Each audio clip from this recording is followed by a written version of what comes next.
Translation live class 4। আজকের ক্লাসটি আমাদের 9 কোড অফ ট্রান্সলেশনের যে সিস্টেম ফলো করে হয় সেই 9 কোড অফ ট্রান্সলেশনের 9টি কোডের মধ্যে আজকে আমরা তৃতীয়তম কোড শিখব। I mean non finite verb সম্পর্কে। নন ফাইনাইট ভার্ব একটা সেন্টেন্সে কিভাবে কোথায় থাকতে পারে সেটা আমরা কিভাবে খুঁজে পাবো এবং সেটাকে কিভাবে ঠিক আমরা ইংলিশে ট্রান্সলেশন করব, সব বিষয় নিয়ে কিন্তু আজকে এই আলোচনা। আজকের ক্লাস টপিক হচ্ছে নন ফাইনাইট ভার্ব চেনার উপায়। নন ফাইনাইট ভার্ব চেনার উপায়। সো কথা না বাড়িয়ে ক্লাসে যাব। ক্লাসটা একটু শেয়ার করবেন। আর আপনাদেরকে অবশ্যই বলা আছে যে আমরা কিন্তু প্রতিদিনই ক্লাস শেয়ারকারীদের লাইভ শেয়ার যারা করছে তাদেরকে আমরা বই গিফট দিচ্ছি। সাপ্তাহিক আয়োজন তো সাথে থাকেই। দেখেন, এক্সপার্ট ইংলিশের ট্রান্সলেশন টিপস এন্ড প্র্যাকটিস এই কোর্সের আওতায় আমরা হচ্ছে আজকের ক্লাস টপিক রেখেছি কোড 1। কোড 1 মানে সরি কোড তো 1 হবে না, এটা হলো কোড 3 হবে। কোড 3 আজকে আলোচনা হবে আপনাদের সাথে কোড 3। কোড 3 আচ্ছা, 3 নাম্বার কোড হিসাবে আমরা পড়ব হচ্ছে নন ফাইনাইট ভার্ব নিয়ে আলোচনা এবং এটা চেনার উপায় থেকে বিস্তারিত। ঠিক আছে, 3 number code non finite verb, 3 number code. 3 number code Abdullah Bashar, Sumaiya Akter যুক্ত হয়েছেন আমাদের সাথে। আমরা ট্রান্সলেশন কোর্সে আজকে আলোচনা হচ্ছে কোড নাম্বার 3 নন ফাইনাইট ভার্ব চেনার উপায় নিয়ে বিস্তারিত আলোচনা। আমরা ট্রান্সলেশন টিপস এন্ড প্র্যাকটিস এই কোর্সের আওতায় একেবারে এমন ভাবে বাংলা থেকে ইংলিশ ট্রান্সলেশন শিখবো যাতে আপনি চাইলে free hand writing, composition, paragraph, application সবকিছু নিজের মতো করে তৈরি করে লিখতে পারেন। তো আমরা আলোচনা কথা না বাড়িয়ে সরাসরি চলেন প্রবেশ করি। প্রথমে আসেন আমরা এখানে একটু একটা জিনিস দেখে নিই। এই যে নন ফাইনাইট ভার্ব বা অসমাপিকা ক্রিয়া, এইটাকে চেনার জন্য কিছু রূপ আছে। দেখেন, এটা চেনার উপায় বা অবস্থানগুলো কি। আমরা এখানে মোট 5টা পয়েন্ট রেখেছি। এই 5টা পয়েন্ট আপনাকে অবশ্যই শিখতে হবে। এই 5টা পয়েন্টে এখানে কিছু বেসিক কথা আছে, সেই কথাগুলো আমাদেরকে একটু জানতে হবে। আচ্ছা, ক্লাসটা একটু শেয়ার করে দিবেন সবাই। ক্লাস শেয়ার করলেই কিন্তু লিটারেচারের বই ফ্রি। আজকে কিন্তু একজনকে লিটারেচারের বই পাঠানো হয়েছে, এই যে এই বইটা ফ্রি। সোহরাব, ওয়ালাইকুম আসসালাম।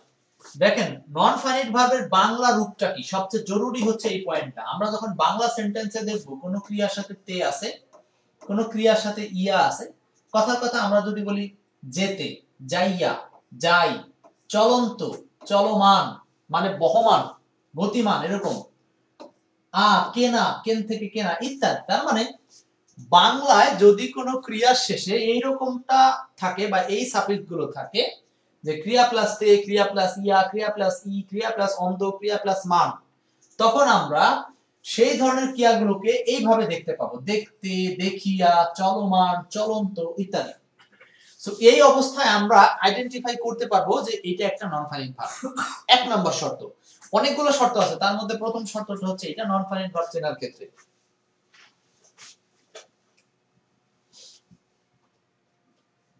ওকে, 2 নাম্বার হচ্ছে এগুলোকে আমরা ইংরেজিতে যখন কনভার্ট করব তখন টু প্লাস ভি1 অথবা ভার্ব প্লাস আইএনজি অথবা ভি3 এভাবে থাকবে, এটা অন্য কথা।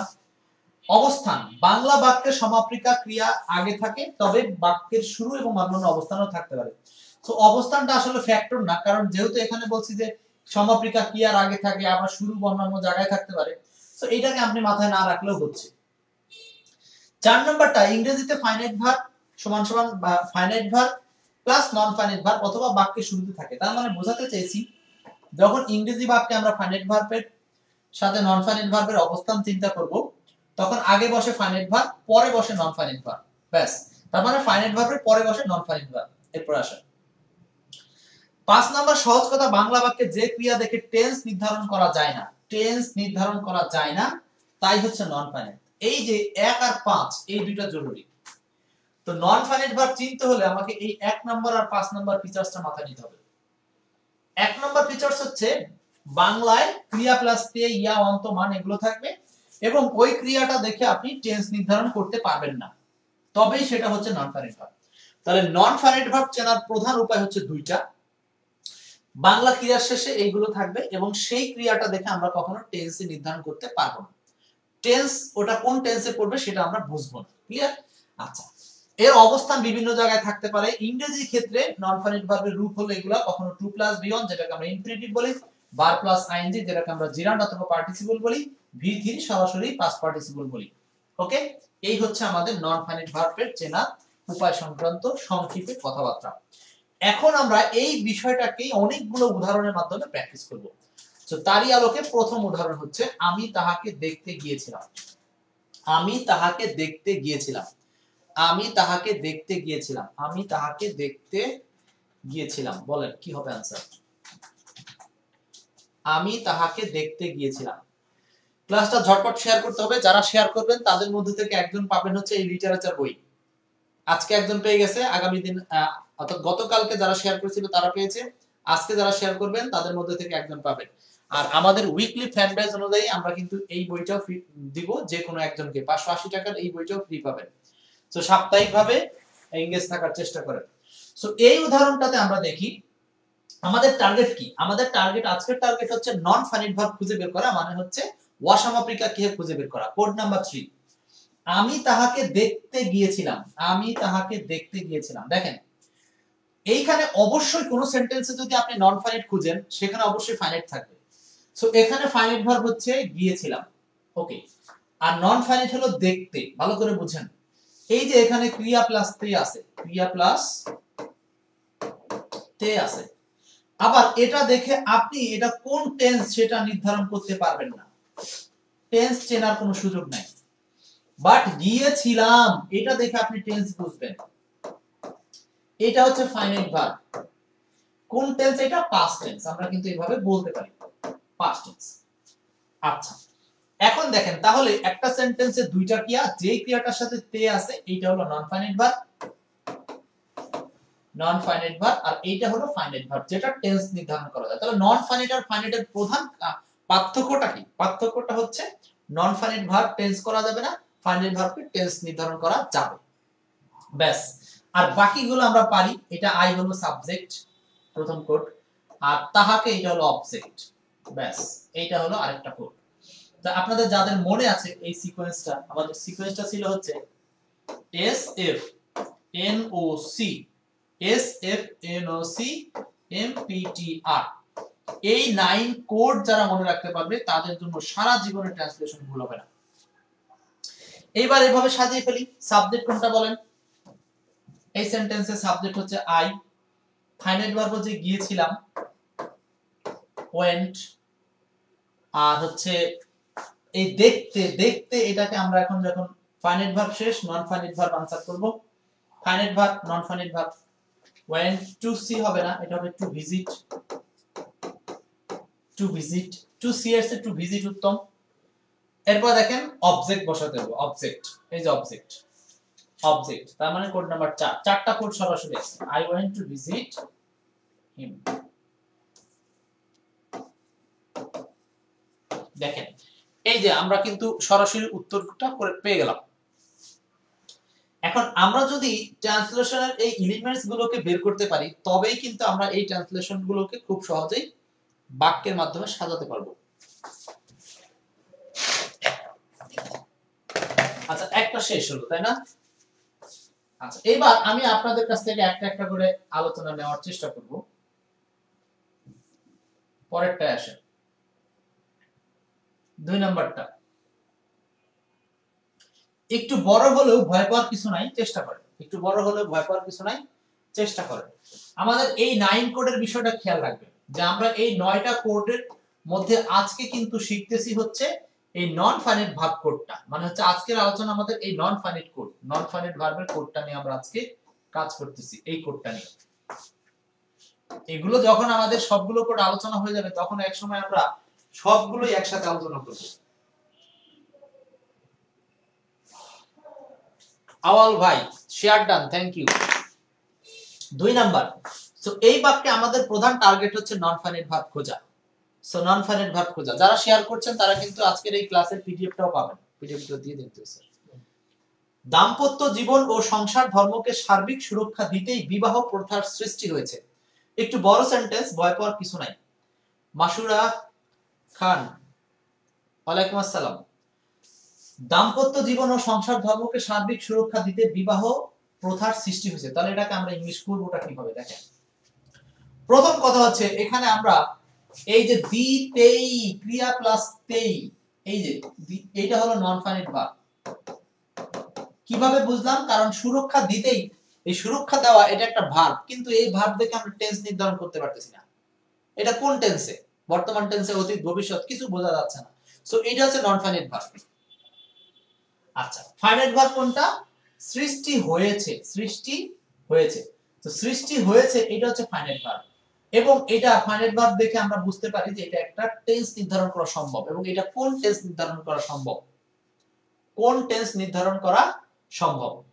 এটা দ্বারা সম্ভব হচ্ছে আপনার present perfect tense. Present perfect tense, present perfect tense তৈরি করা সম্ভব।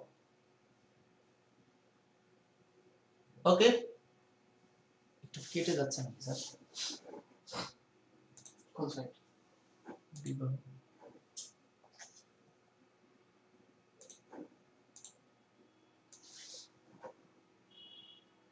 ক্যামেরা কেটে গেছে।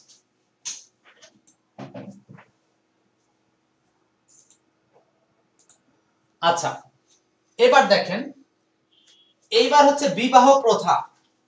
এই বাক্যের সাবজেক্ট হচ্ছে বিবাহ প্রথার সৃষ্টি হয়েছে। এই বিবাহ প্রথা সাবজেক্ট কেন সৃষ্টি হয়েছে? দাম্পত্য জীবন ও সংসার ধর্মকে সার্বিক সুরক্ষা দিতে। তার মানে সুরক্ষা দিতে, সেটা হলো সার্বিক, সার্বিক সুরক্ষা দিতেই। এইটাই হচ্ছে ওয়াই, বা এইটাই হচ্ছে আপনার নন ফাইনাইট ভার্বের ইউজেস। সো এটা ট্রান্সলেশন করেন।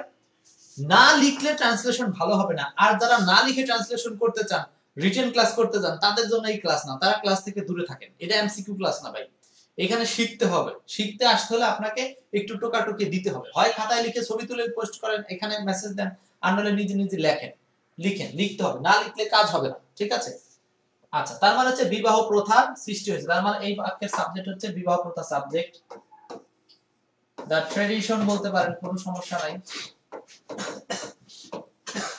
Of marriage, the tradition of marriage মানে বিবাহ প্রথা সৃষ্টি হয়েছে। এটা হলো ফাইনাইট ভার্ব। তার মানে সাবজেক্টের পরে ফাইনাইট ভার্ব বসাবো। আমাদের একটা কথা মনে রাখতে হবে, যখনই কোনো ফাইনাইট ভার্ব বসাবেন তখন দুইটা জিনিস মাথায় রাখবেন, এটা টেন্স কি, এটার ভয়েস কি। ফাইনাইট ভার্ব মানে আমাদেরকে দুইটা জিনিস মাথায় রাখতে হবে, একটা হচ্ছে এটার টেন্স কি, এটার ভয়েস কি। সো বলেন তো, এটার টেন্স হলো প্রেজেন্ট পারফেক্ট, ঠিক আছে, আর ভয়েস কি অ্যাক্টিভ না প্যাসিভ? বিবাহ প্রথা কি নিজে নিজে সৃষ্টি হয়েছে না অন্যের মাধ্যমে সৃষ্টি হয়েছে? সো আমরা এটাকে প্রেজেন্ট পারফেক্টে অন্যের মাধ্যমে সৃষ্টি হয়েছে হিসাব করে লিখতে পারি। হ্যাজ বিন, সৃষ্টি হয়েছে। ক্রিয়েটেড বলতে পারেন, অথবা ইভলভড বলতে পারেন, ইভলভড, অথবা কেউ কেউ এটাকে ক্রিয়েটেড দিতে পারেন, বা ক্রিয়েটেড কথাটা আসলে এখানে যায় না, তারপর আপনারা দিতে পারেন, সমস্যা নেই। ক্রিয়েটেড, সৃষ্টি হয়েছে। এরপরে হচ্ছে আপনার এই নন ফাইনাইট ভার্ব। আমরা বলছিলাম ফাইনাইট ভার্বের পরেই হচ্ছে নন ফাইনাইট ভার্ব। সুরক্ষা দিতেই, সার্বিক সুরক্ষা দিতেই। তো সার্বিক সুরক্ষা দিতে এটা কি হবে आंसर? সার্বিক সুরক্ষা দিতেই। তাহলে আমরা এই সার্বিক কথাটা এই নন ফাইনাইট ভার্বের সাথে নিয়ে দেই, সার্বিক কথাটা নন ফাইনাইট ভার্বের সাথে ব্যবহার করি। তাহলে আমাদেরকে এইটাকে নন ফাইনাইট ভার্ব এই পজিশন আমরা টু দিয়ে ব্যবহার করি। টু গিভ, দিতে, কমপ্লিট, সার্বিক, complete security, complete security. Krishnakanta Roy answer করেছেন, চেষ্টা চালাচ্ছেন। Okay, to give complete security অথবা কমপ্লিট প্রোটেকশন। দাম্পত্য জীবন ও সংসার ধর্মকে, এইখানে আবার দেখেন এইটা একটা অবজেক্টের ন্যায় কাজ করে। কাকে? দাম্পত্য জীবন ও সংসার ধর্মকে। এখন দেখেন এই যে সেন্টেন্সের অবজেক্ট, অবজেক্ট খোঁজার উপায় হচ্ছে কি বা কাকে দ্বারা প্রশ্ন করলে আমরা ভার্বের পরে অবজেক্ট পাই। কি বা কাকে দ্বারা প্রশ্ন করবে, কাকে প্রশ্ন করবে? এই ফাইনাইট ভার্ব বা নন ফাইনাইট ভার্ব যে কোনো একটার ক্ষেত্রে এটা ঘটতে পারে। সো এখানে ঘটছে যেটা সেটা হচ্ছে কি বা কাকে সিকিউরিটি দিতে বা নিরাপত্তা দিতে, তার মানে এখানে নন ফাইনাইট ভার্বের অবজেক্ট হিসাবে আমরা পাবো হচ্ছে এই লাইনটা, দাম্পত্য জীবন ও সংসার ধর্মকে কাকে সিকিউরিটি দিতে, টু গিভ কমপ্লিট সিকিউরিটি দাম্পত্য জীবন এবং সংসার ধর্ম। তার মানে আমার এখন এইটুকু আনসার করলেই হয়ে যাবে। কাকে আবারও টু দিয়ে আনসার করতে হবে, প্রিপজিশন যেহেতু কে আছে। এখন আপনি এটাকে সিরিয়ালে লিখতে পারেন, দাম্পত্য জীবন। দাম্পত্য জীবনের ইংলিশ কি? দাম্পত্য জীবন, to the conjugal life, to the conjugal life and সংসার ধর্ম। সংসার ধর্মের ইংলিশ কি? And family welfare, family welfare. ব্যাস, সেন্টেন্সটা একটু বড় মনে হতে পারে, কিন্তু আমরা এই যে নন ফাইনাইট ভার্বটাকে অবস্থানগতভাবে চিনছি, এটাই কিন্তু আজকের ক্লাসের মূল কাজ। তাহলে আমরা দেখলাম নন ফাইনাইট ভার্ব থাকতে পারে সাধারণত সিঙ্গেল ভার্ব হিসাবে, আবার নন ফাইনাইট ভার্বের সাথে নানান কিছু যোগ হতে পারে। সার্বিক সুরক্ষা দিতে, মূলত নন ফাইনাইট ভার্ব হচ্ছে দিতে, তার সাথে যোগ হয়েছে সুরক্ষা, তার সাথে যোগ হয়েছে সার্বিক। তার মানে একটা নন ফাইনাইট ভার্বকেও চাইলে একটু বড় করে কিন্তু আমাদের বাংলা সেন্টেন্সে থ্রো করতে পারে।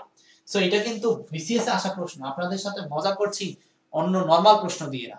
সো খুব কেয়ারফুলি এই স্ট্রাকচারে আবার বিভিন্ন জায়গাতে প্রশ্ন হবে। ওকে, এ পর্যন্ত বুঝতে পারছি কিনা?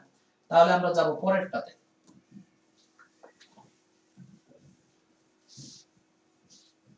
নেক্সট, এটা কি সবাই বুঝতে পারছি? দেখেন, এটা যদি বুঝতে পারেন তাহলে আমি পরেরটাতে যাব, পরের উদাহরণে যাব। কারো কোনো প্রবলেম নাই তো? আব্দুল্লাহ আল বাশার, ক্লাস শেয়ার করে দিবেন, যারা শেয়ার করবেন তারা পিডিএফ পাবেন, পাশাপাশি এক্সপার্ট লিটারেচার বইটা পাওয়ার সম্ভাবনা বাড়বে। নেক্সট প্রশ্ন, 3 নাম্বার প্রশ্নটা আরেকটা সহজ প্রশ্ন দিলাম। আমি সাঁতার কাটতে জানি না, একদম সহজ, আপনি আনসার করতে পারবেন, এতে আমার কোনো সন্দেহ নাই যে আপনি পারবেন না। কিন্তু আমার প্রশ্ন হলো যে আপনি এটাকে নন ফাইনাইট ফাইনাইট চিনতে পারেন কিনা। আমাদের আজকের টার্গেট কিন্তু নন ফাইনাইট ভার্ব চেনানো। নন ফাইনাইট ভার্ব মানে আমাদের এই কোড নাম্বার 3 টাকে চেনানো। আমরা আগের দুইটা ক্লাসে subject, finite verb, non finite verb এগুলো সম্পর্কে বলছি। সাবজেক্ট ফাইনাইট ভার্ব চিনি, এখন নন ফাইনাইট ভার্ব চিনব। সো এই বাক্যটাতে একটা হচ্ছে জানি না, এটা ফাইনাইট ভার্ব। বাংলা বাক্যে ফাইনাইট ভার্বটা সাধারণত বাক্যের শেষে থাকে। সাঁতার কাটতে, এই যে ক্রিয়া প্লাস তে, আমরা কিন্তু শুরুতেই বলছিলাম যে নন ফাইনাইট ভার্ব মানে সেখানে অবশ্যই কি কি থাকতে পারে? ক্রিয়া প্লাস তে, ই, অন্ত, মান এরকম থাকে। আচ্ছা, তাহলে এখানে কাটতে, এটা টেন্স নির্ধারণ করা যায় না, মানে নো টেন্স। আপনি এখানে টেন্স সাঁতার কাটতে, এটা দ্বারা কোন টেন্স বুঝবেন? সাঁতার কাটতে প্রেজেন্ট, ফিউচার, পাস্ট বোঝা যাচ্ছে না। কিন্তু জানি না, এটা কোন টেন্স? প্রেজেন্ট টেন্স, টেন্স বোঝা যায়। সো এটা হলো ফাইনাইট ভার্ব। ওকে, ফাইনাইট ভার্ব, এটা হলো নন ফাইনাইট ভার্ব। আর আমি, এটা হলো সাবজেক্ট। ক্লিয়ার? এখন আমরা সাজাবো, খুব সহজ। আই, এই ফাইনাইট ভার্ব হচ্ছে নো, আই নো। আচ্ছা, জানি না নেগেটিভ, আই ডোন্ট নো। সাঁতার কাটতে, এখন এখানে আসেন, যারা নরমালি আনসার করবেন তারা হয়তো এইভাবে লিখবেন যে টু সুইম। বাট এইখানে দেখেন, এই নন ফাইনাইট ভার্বটার ক্ষেত্রে আবার বিশেষ রুলস ফলো করবে। সেটা হচ্ছে আপনি শুধু টু সুইম দিলে হবে না, সাঁতার কাটার ক্ষেত্রে আমাকে এখানে এক্সট্রা একটা শব্দ ইউজ করতে হবে, সেটা হচ্ছে হাউ টু সুইম, মানে কিভাবে সাঁতার কাটতে হয়। মনে রাখবেন, যখন এই যে নো ভার্ব থাকবে, কোনো কিছু জানা অর্থে এই নো ভার্বের পরে যদি নন ফাইনাইট ভার্ব আসে, নো ভার্বের পরে যদি নন ফাইনাইট ভার্ব আসে, তাহলে মাঝখানে আমরা হাউ ইউজ করতে পারবো, হোয়ার ইউজ করতে পারবো, ওয়ে ইউজ করতে পারবো, ওয়াই ইউজ করতে পারবো। ইনফ্যাক্ট আমাকে যে কোনো একটা ব্যবহার করতে হবে। ক্লাসটা একটু ফাস্ট শেয়ার করে দিবেন, কারণ আপনাদের শেয়ারের মাধ্যমে কিন্তু আমরা এই ক্লাসের অনুপ্রেরণা পাবো। আবার আপনাদের উপকারার্থে এই লিটারেচার বইটাও কিন্তু আপনারা ফ্রি পাবেন। আচ্ছা, দেখেন, I don't know how to swim অথবা where to swim, when to swim, why to swim, এটা নির্ভর করবে বাক্যের উপরে। যেমন এখানে বলছে আমি সাঁতার কাটতে জানি না, যদি এরকম বলতো যে আমি জানি না কোথায় সাঁতার কাটতে হয়, আমি জানি না কোথায় সাঁতার কাটতে হয়, আমি জানি না কেন সাঁতার কাটতে হয়, তখন কিন্তু এগুলো আসতো। আমি জানি না কোথায় সাঁতার কাটতে হয়, হোয়ার টু সুইম। আমি জানি না কখন সাঁতার কাটতে হয়, হোয়েন টু সুইম। আমি জানি না কেন সাঁতার কাটতে হয়, হোয়াই টু সুইম। তাহলে মনে থাকবে যে যখনই নো ভার্বের পরে অন্য একটা নন ফাইনাইট ভার্ব আসবে, তখন আমরা এখানে ডাব্লিউএইচ ওয়ার্ড গুলো ব্যবহার করতে পারবো। ইনফ্যাক্ট আমাদেরকে সেটা ব্যবহার করতে হবে। মনে থাকবে বিষয়টা। তাহলে আমাদের 3 নাম্বার উদাহরণও শেষ হলো। চলছে ট্রান্সলেশন টিপস এন্ড প্র্যাকটিস কোর্সে ক্লাস নন ফাইনাইট ভার্ব চেনার দুর্দান্ত উপায়, কোশ্চেন নাম্বার 4। এটা আবার একটু কঠিন, কঠিনের মধ্যে সহজ, আশা করি পারবো। 9 কোডের মধ্যে আমরা এই 9টা কোডকে বের করার চেষ্টা করব। এখানে কয়টা কোড আছে দেখি। বেগম রোকেয়া তৎকালীন বাঙালি সমাজের পরিচিতি অর্জন করতে সক্ষম হয়েছিল। বেগম রোকেয়া তৎকালীন বাঙালি সমাজের পরিচিতি অর্জন করতে সক্ষম হয়েছিল। চেষ্টা করি আমরা সবাই, দ্রুত চেষ্টা করি।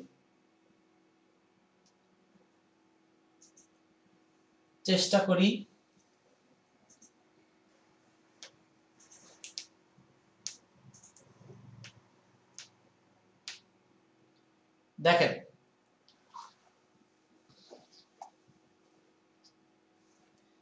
এইখানে একটু খেয়াল করি, এই প্রশ্নটা আসছে 33তম বিসিএস এর ফাইন। সক্ষম হয়েছিল এইটা ফাইনাইট ভার্ব, এবং ফাইনাইট ভার্ব প্রমাণ হলো আপনি এটা দেখে টেন্স চিনতে পারছেন। তার মানে সক্ষম হয়েছিল, এটা হলো পাস্ট টেন্স। অর্জন করতে, এই যে নন ফাইনাইট ভার্ব, অর্জন করতে মানে হলো ক্রিয়া প্লাস তে আছে। অর্জন করতে, এটা হলো নন ফাইনাইট ভার্ব।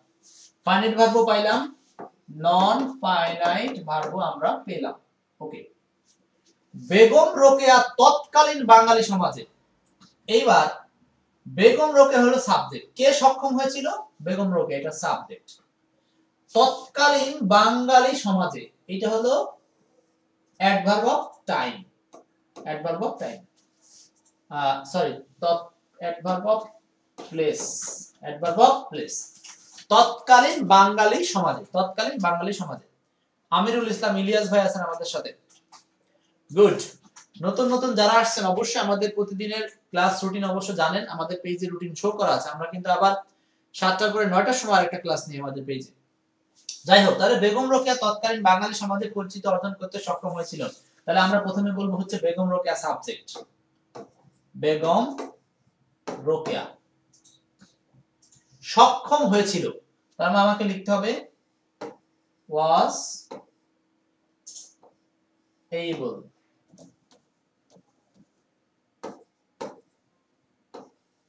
সক্ষম ছিল এইভাবে লেখা যায়, was able, সক্ষম ছিল অর্জন করতে, to achieve।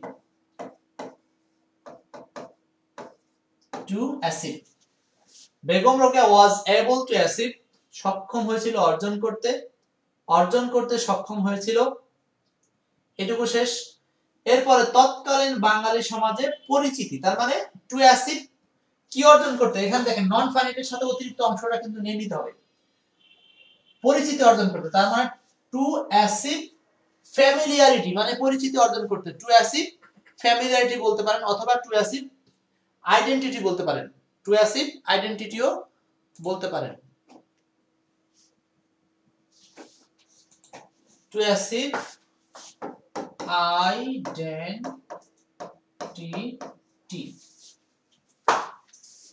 তৎকালীন বাঙালি সমাজে, কোথায়? তৎকালীন বাঙালি সমাজে, তৎকালীন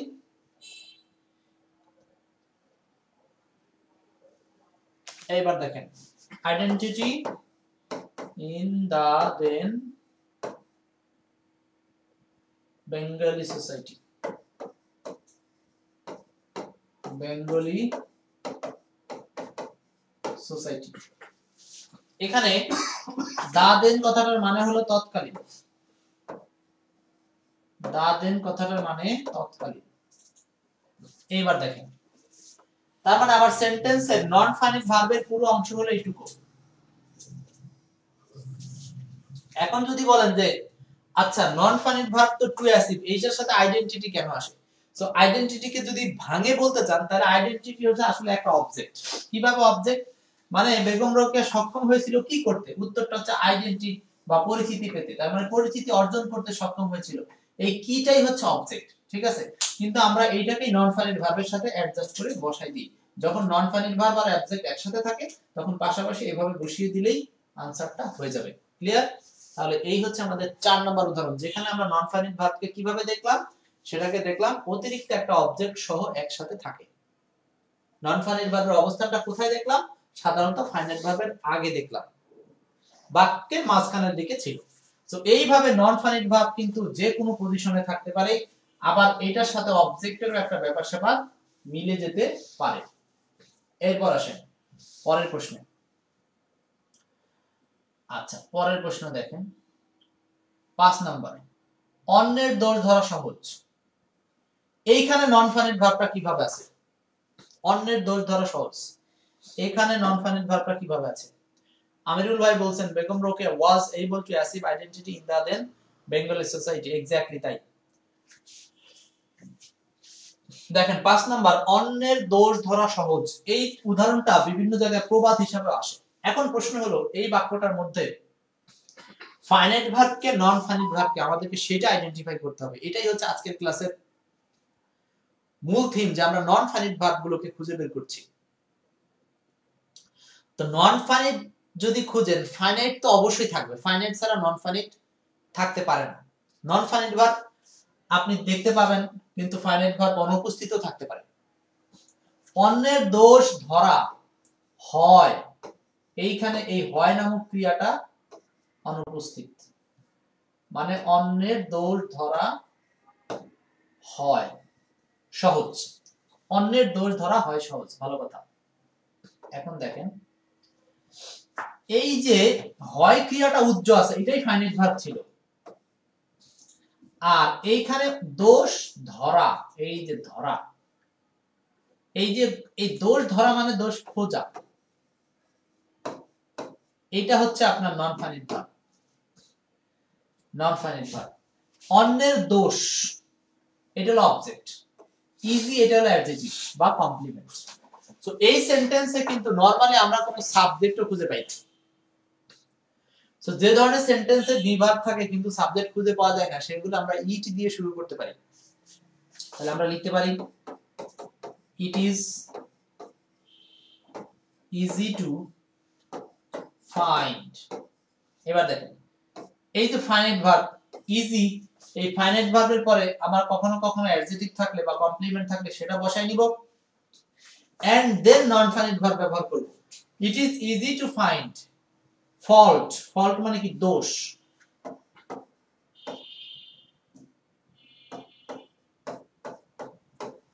of others. It is easy to find fault of others.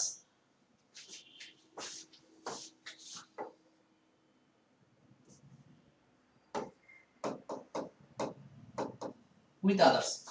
It is easy to find fault with others. দেখেন এখানে আমরা to find faults, অন্যের দোষ খোঁজা, to find fault with others, অন্যের দোষ, এইখানে অন্যের দোষ ধরা পুরোটাকেই যদি আমরা এই নন ফাইনাইট ভার্বের সাথে সংযোগ করে ব্যবহার করি, অন্যের দোষ ধরা, তার মানে to find faults with others, অন্যের দোষ টু ফাইন্ড ধরা। তাহলে দেখেন আমাদের সেন্টেন্সটার মধ্যে আরেকটা জিনিস পেলাম, সেটা হলো যদি কোনো সেন্টেন্সে নন ফাইনাইট ভার্বের সাথে একটা অবজেক্ট আছে এবং একটা অ্যাডজেক্টিভ আছে, তখন এই অ্যাডজেক্টিভটাকে আমরা বি ভার্ব থাকলে বি ভার্বের পরে ব্যবহার করব, দেন আমরা নন ফাইনাইট ভার্বগুলো ব্যবহার করব। আর এই যে অ্যাডজেক্টিভটা, এটা মূলত একটা কমপ্লিমেন্ট। সো আমরা কমপ্লিমেন্ট, এই কমপ্লিমেন্টকে নরমালি আমরা ব্যবহার করি হচ্ছে এই বি ভার্বের পরে, বি ভার্বের পরে বা সাবজেক্টের প্রয়োজনে বি ভার্বের পরে। আর কমপ্লিমেন্টের পাশাপাশি যদি আপনার এই নন ফাইনাইট ভার্ব থাকে, তাহলে নন ফাইনাইট ভার্বটা চলে যাবে ওই কমপ্লিমেন্ট বা অ্যাডজেক্টিভের পরে, কমপ্লিমেন্ট বা অ্যাডজেক্টিভের পরে। ক্লিয়ার?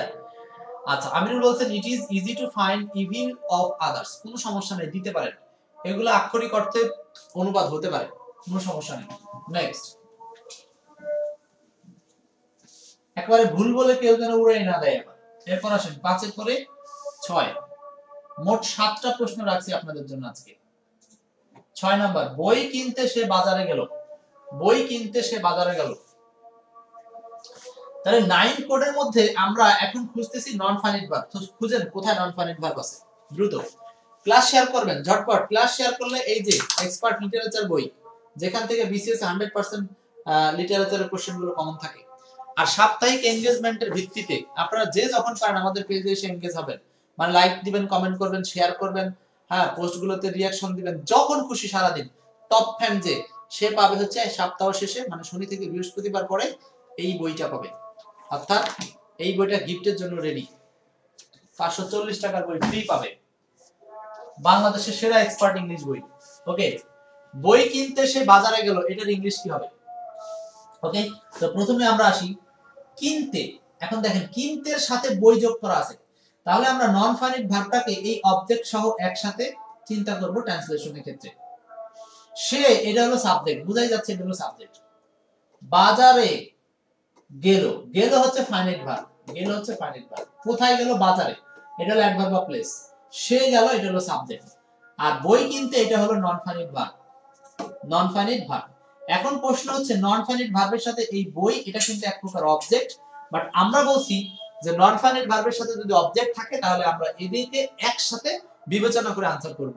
এইবার আপনারা দেখেন এই সিকোয়েন্স অনুযায়ী সবগুলো উপাদান কি কি পাচ্ছেন। সাবজেক্ট পেয়েছেন, ফাইনাইট ভার্ব পেয়েছেন, নন ফাইনাইট ভার্বের সাথে অবজেক্ট পেয়েছেন, আর হলো অ্যাডভার্ব অফ প্লেস পেয়েছেন। প্লেস মানে স্থান। ক্লিয়ার? আসেন এবার এটাকে আমরা ট্রান্সলেশন করব। কি হবে বলেন? বই কিনতে সে বাজারে গেল, হি বাজারে গেল, পাস্ট টেন্স। পাস্ট টেন্স যখনই ফাইনাইট ভার্ব ব্যবহার করবেন তার ক্ষেত্রে আমরা দুইটা জিনিস মনে রাখবো, একটা হচ্ছে ফাইনাইট ভার্বের টেন্স আর একটা হচ্ছে ফাইনাইট ভার্বের ভয়েস। ওয়েন্ট, এটা পাস্ট টেন্স আকারে দিতে পারেন। আবার যদি মনে করেন না এটাকে প্রেজেন্ট পারফেক্ট করবেন তাও হবে। হি হ্যাজ গন টু বাজার, এইটা হলো অ্যাডভার্ব অফ প্লেস। আপনি যদি অ্যাডভার্ব অফ প্লেস দিতে চান অ্যাডভার্ব অফ প্লেস কে আগে দিতে পারেন, আবার যদি মনে করেন যে অ্যাডভার্ব অফ প্লেস কে আগে দেব না পরে দেব তাও হবে। আমরা অ্যাডভার্ব অফ প্লেস কে পরে দেব, আগে দেব non finite verb. He went অথবা হ্যাজ গন গেল to buy a book, to buy a book to market. এখন আসেন এই ক্ষেত্রে আমি এই সেন্টেন্সটাকে কেন ঘুরিয়ে বলবো, ঠিক আছে? আচ্ছা, সুমাইয়া আক্তার গত বছর থেকে শেয়ার করে রাখছেন। আচ্ছা কোনো সমস্যা নাই, আপনি একটা পেয়ে যাবেন, এই কয়েকদিন আরেকটু অ্যাক্টিভ থাকেন। এখন এই প্রশ্নটার ক্ষেত্রে আমার আরেকটু আপত্তি আছে বা কথা আছে এখানে একটু। সেই কথাটা হলো, মনে রাখবেন এই গো ভার্বের ক্ষেত্রে আমাদের যে স্ট্রাকচারে আমরা এমপিটিআর পরে ব্যবহার করেছি, কিন্তু যদি কোথাও গো ভার্ব থাকে তাহলে সেই ক্ষেত্রে আমরা এই প্লেসটাকে গো এর পরে অবস্থান দেব, গো এর পরে অবস্থান দেব। তার মানে আমরা এইটাকে ঘুরিয়ে লিখব। ঘুরিয়ে লিখব কিভাবে? Go to market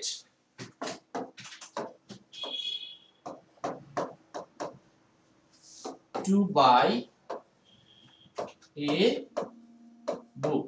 Go to market to buy a book. Go to market to buy a book. তাহলে দেখেন একই প্রশ্ন আমরা কিন্তু এখানে দুইটা টেন্স উল্লেখ করতে পারি। এখন বলবেন যে দুইটা টেন্স কি করে হয়? এটা আসলে টেন্স অধ্যায়ে যারা আমাদের বেসিক গ্রামার ক্লাস করছেন জানেন, আমি এক নজরে বলে দিচ্ছি। সেটা হচ্ছে went আর has gone, একটা হলো past indefinite আর হলো present perfect, দুইটা সেন্স একই রকম। তার মানে প্রেজেন্ট পারফেক্ট বা পাস্ট ইনডিফিনিট দুইটাই নরমালি একই টেন্সের মতোই কাজ করে। পাস্ট পারফেক্ট এটাও অতীতের, যেটা অলরেডি হয়ে গেছে তার ফল বিদ্যমান আছে, আর ওয়েন্ট মানে অতীত হয়ে গেছে। সো এই পাস্ট পারফেক্ট, প্রেজেন্ট পারফেক্ট আর পাস্ট ইনডিফিনিট কাছাকাছি টেন্স, দুইটা বিভিন্ন ক্ষেত্রে একই সময় ব্যবহার করা যায়। তো সেই দিক থেকে আমরা দুইটাকে প্রাধান্য দিয়েছি, দুইটাই আনসার করা যাবে। যদি বলেন কোনটা আগে দিবেন তাহলে হ্যাজ গানটাই উত্তম। সো এই গেল হচ্ছে 6 নাম্বার প্রশ্ন। এবার আসেন কোশ্চেন নাম্বার 7। আজকের ক্লাসের সর্বশেষ প্র্যাকটিস, নন ফাইনাইট ভার্ব চেনা। আমি তাকে দেখতে গেলাম, আমি তাকে খেলতে দেখলাম, কি হবে বলেন? আমি তাকে খেলতে দেখলাম। শেষ প্রশ্ন, এটা কিন্তু কমেন্ট করতে হবে, উইদাউট কমেন্ট আপনারা কিন্তু এঙ্গেজমেন্ট পাবেন না। ভালো ফ্যান, টপ ফ্যান হতে হলে কিন্তু এঙ্গেজমেন্টে কমেন্ট করতে হবে প্রচুর, আর তখন পাবেন কি এই বইটা, বড় বই 580 টাকার বই পাবেন। আচ্ছা লাস্ট কোশ্চেন, কিন্তু আমি তাকে খেলতে দেখলাম, তো আমি নন ফাইনাইট ভার্ব, আজকের ক্লাসের মূল আলোচ্য বিষয় হচ্ছে আমরা নন ফাইনাইট ভার্ব শিখতেছি, তাহলে নন ফাইনাইট ভার্ব খুঁজে বের করব কিভাবে? আমি তাকে খেলতে দেখলাম, প্রথম কথা আমি, এটা হলো সাবজেক্ট, কোনো সন্দেহ নাই। তাকে হুবাহুম দ্বারা প্রশ্ন করলে পাওয়া যায়, এটা হলো অবজেক্ট, কোনো সন্দেহ নাই। খেলতে দেখলাম, এই যে খেলা যুক্তে খেলতে, তার মানে এটা হলো নন ফাইনাইট ভার্ব। দেখলাম এটা হলো পাস্ট টেন্স, মানে হলো ফাইনাইট ভার্ব। পাস্ট টেন্স মানে ফাইনাইট ভার্ব। এখন আমরা এখানে চারটা এলিমেন্ট কিন্তু খুব সহজেই পেলাম। এটা নন ফাইনাইট, কারণ খেলতে এটা কোনো টেন্স নির্ধারণ করা যায় না। দেখলাম এটা টেন্স নির্ধারণ করা যায়, সেটা হচ্ছে পাস্ট টেন্স। সো আমরা এখন সেন্টেন্সটাকে সাজাবো।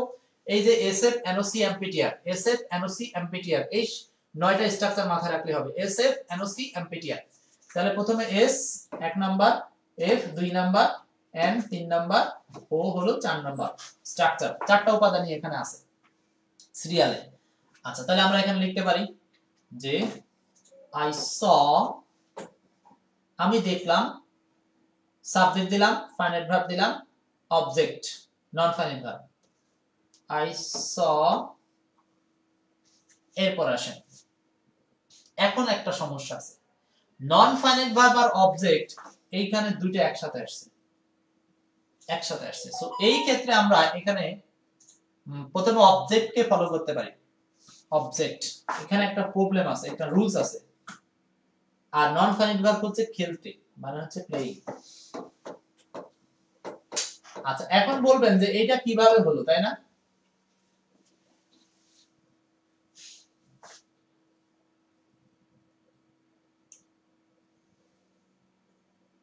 দেখেন এখানে I saw him playing, এইটার নিয়মটা কি? নিয়মটা হচ্ছে যদি কোথাও আমরা এই দেখা ভার্ব, শোনা মানে পারসেপশন, যে ভার্বগুলো পারসেপশন যেগুলো, যে আমি তাকে দেখেছি, শুনেছি, কাঁদতে শুনলাম, খেলতে দেখলাম, এই ধরনের ভার্বগুলো থাকে, তখন আমাদেরকে এই নন ফাইনাইট ভার্বটাকে পার্টিসিপল আকারে করতে হয়। এই পার্টিসিপলের নাম হলো প্রেজেন্ট পার্টিসিপল।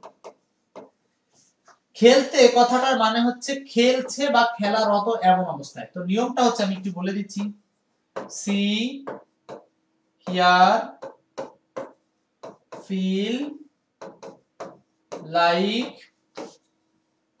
স্মেল, ওয়াচ, এই ভার্বগুলোর পর, এই ফাইনাইট ভার্বগুলোর পর যদি নন ফাইনাইট ভার্ব আসে, তাহলে আমরা সেগুলোকে এখানে একটা অবজেক্ট অ্যাপ্লাই করব।